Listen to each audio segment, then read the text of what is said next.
안녕하세요. 나무병원TV 김철응입니다. 오늘은 벚나무 빗자루병과 관련된 부분을 가지고 이야기해 보도록 하겠습니다. 자, 벚나무 빗자루병 관리는 이렇게 라는 제목인데요. 자, 벚나무 빗자루병은 다들 잘 알고 계실 겁니다. 다른 빗자루병과 틀리게 잔황균, 타프리나에 의해서 발생하는 그러한 곰팡이에 의한 병이라는 것 잘 알고 계시죠? 네. 그런데 이 병이 굉장히 많이 만연되어 있는 곳에서는 과연 어떻게 처리를 해야 될까 하는 그러한 내용을 중심적으로 한번 찾아보도록 하겠습니다. 자, 벚나무 빗자루병은 잔황균에 의한 병이라는 것 다 아시고요. 네. 파이토플라스마에 의한 병과의 차이점은 전신병이냐 아니면 부분병이냐 그런 차이인데, 이걸 굳이 나눈 이유는 뭐냐면 파이토플라스마 같은 경우에는 사실은 치료 방법이라는 것이 거의 없죠. 네, 나무 주사를 주는 정도이긴 하지만은 치료가 굉장히 어려운 반면에 벚나무 빗자루병 같은 경우에는 곰팡이이기 때문에 그 감염되어 있는 부분을 제거해 주는 것만으로도 치료 효과를 볼 수 있기 때문에 이 벚나무 빗자루병은 어느 정도 치료의 개념이 주어진다 하는 것을 설명드립니다. 그런데 문제는 이 벚나무 빗자루병과 관련된 확실한 효과를 주는 치료 약제는 개발되지 않고 있습니다. 네. 하지만 그럼에도 불구하고 산림과학원이라든지 이제 교수님들이 실험을 한 결과에 따라서는요, 트리아졸 계열의 살균제, 우리가 대표적으로 알고 있는 테부코나졸 같은 것들이죠. 그러한 것들이 일부 효과 있는 것으로 발표는 되고 있습니다. 그런데 이러한 것들을 언제, 어떻게, 어떤 방식으로 주었을 때 효과가 있다. 물론 효과가 있을 수 있긴 하지만은 조금 미비하거나 그렇기 때문에 아직 농약으로서는 개발이 되지 못한 것 같습니다. 어찌됐든 간에 벚나무 빗자루병에 대한 약제는 있다라고서 논문에 나와 있습니다. 하지만 그러한 것들이 확실하게 치료 효과를 주지 못하는 한계는 있다, 이렇게 보시면 되겠고요.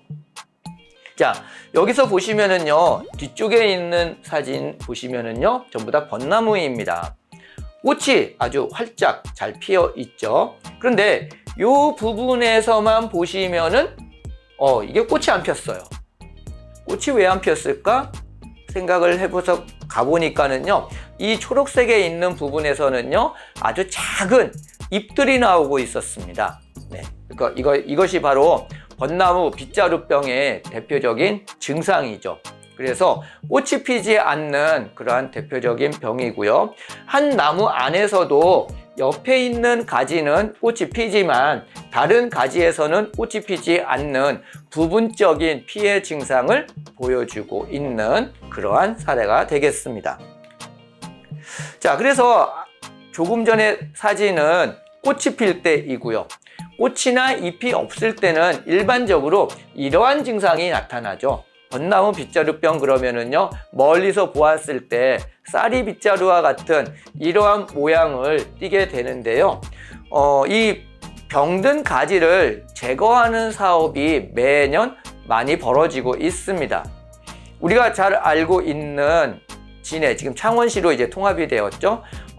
군항지하는 그러한 지역이라든지 많은 지역에 현재 이 벚나무 빗자루병이 감염되어 있어서 피해를 주고 있습니다. 그래서 이 피해를 제거하기 위해서 치료하기 위해서 약을 줄 수는 없으니까는요, 이 가지를 잘라버리는 그러한 일을 매년 하고 있습니다. 그래서 꽤 많은 지자체에서 벚나무 빗자루병 방제 사업이라고 해서 병든 가지를 잘라주는 그러한 일을 하고 있습니다. 그런데 국립산림과학원 난대 아열대 연구소가 유전자 검출법을 통해서 벚나무 가지의 병원균 감염 부위를 조사했답니다. 무슨 소리냐 하면은요, 지금 이 부분에서는요, 지금 가지가 총생되어서 나오고 있지 않습니까? 이 부분이 바로 감염된 부분이죠.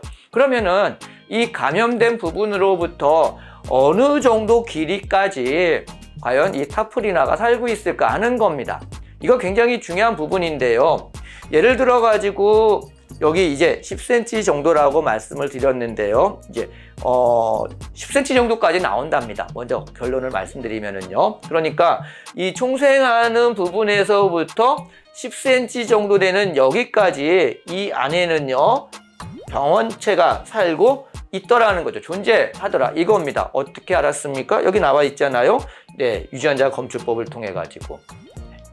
자, 그래서 우리가 보통 이 벚나무 빗자루병을 방지하기 위해서 가지를 자를 때는요, 이 가지 병든 부분 바로 아래에서 절단하는 경우가 굉장히 많았습니다.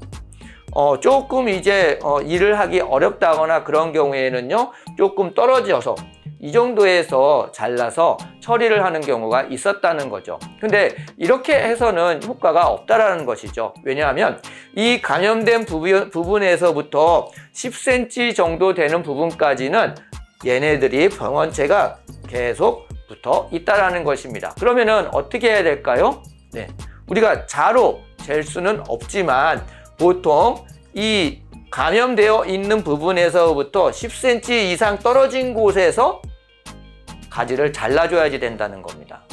그러지 않으면은 또 반복 감염을 할 수 있는, 반복적으로 발생할 수 있는 그러한 여지를 두기 때문에 최소한 10cm 이상의 그러한 길이를 두고서 잘라야지 된다는 겁니다. 근데 사실은 여기에서 보시면은 제가 사진상으로는 굉장히 긴 것 같은데요. 10cm 하면은 우리가 한 요 정도 이제 한 뼘이 안 되는 수준이거든요. 우리가 이제 그렇기 때문에 사실은 그렇게 긴 거리는 아닙니다. 그래서 우리가 볼펜 정도 되는 그러한 길이 이상 정도 수준에서 길이에서 잘라주면은 됩니다. 하지만 너무 바짝 치는 거는 상당히 효과가 떨어지기 때문에 그 부분만 주의하시라는 것이죠. 그래서 벚나무 빗자루병을 치료를 하기 위해서 가지를 절단할 때는 최소한 10cm 이상에서 잘라 주십시오 하는 것이 주 내용입니다. 자, 그리고 또 하나 방제 팁인데요. 우리가 벚나무 빗자루병 감염 가지를 잘랐어요. 그러면은 그걸 어떻게 처리해야 될까요? 이게 사실은 더 중요할 수가 있습니다. 자, 병든 가지를 잘라가지고 그냥 주변에다가 떨어뜨려 놨어요. 그러면은 어떤 문제가 발생할까요? 자, 얘네들은 전부 다 잔항균이라고 그랬죠. 포자에 의해서 전염이 될 수가 있는데요. 병든 가지를 잘라놓고 그대로 방치를 하게 되면은 그 병든 가지에서 또다시 올라올 수 있는 그러한 경우가 있습니다.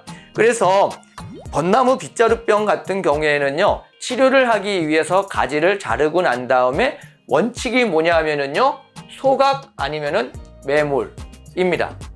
그러니까는 얘를 불태우거나 아니면 땅에 묻거나 해야지 치료 효과가 있는 것이지, 걔네들을 그냥 가만히 두기만 하는 것 또는 어디 한 곳에다가 모아두는 거는요, 큰 의미가 없다 하는 겁니다. 때문에 이런 벚나무 빗자루병과 관련된 사업에서는요, 가지를 자르는 그런 비용 못지않게 소각 비용이 굉장히 많이 포함되어 있습니다. 그래서 이 소각이 벚나무 빗자루병에서는 아주 중요한 부분이니까 혹시 개별적으로 어디 사업을 하시거나 설계를 하시거나 아니면 제안을 할 때는요, 그 자른 가지 부분, 병든 부분은 꼭 소각장으로 갈 수 있는 그러한 시스템을 갖추시는 것이 굉장히 중요하겠습니다. 이 처리 방법은 뭐 우리가 소각 아니면 이렇게 매몰이라고 써놓긴 하지만은요, 비용이 굉장히 많이 드는 그러한 부분이기 때문에 신경을 좀 쓰셔야 될 것 같습니다. 그런데 또 하나는 뭐냐 하면은요, 병든 가지를 자르는 톱 또는 가위를 소독하지 않으면 재감염 우려가 있다고 그럽니다. 당연하죠, 이게. 그러면은 이 병든 가지를 몇 개 정도 잘랐을 때마다 이렇게 소독을 해야 될까요? 그리고 소독하는 약은 도대체 뭘 써야 될까요? 알코올 가지고 될까요? 네. 사실은 여기에 대한 부분도 조금 논란은 있습니다.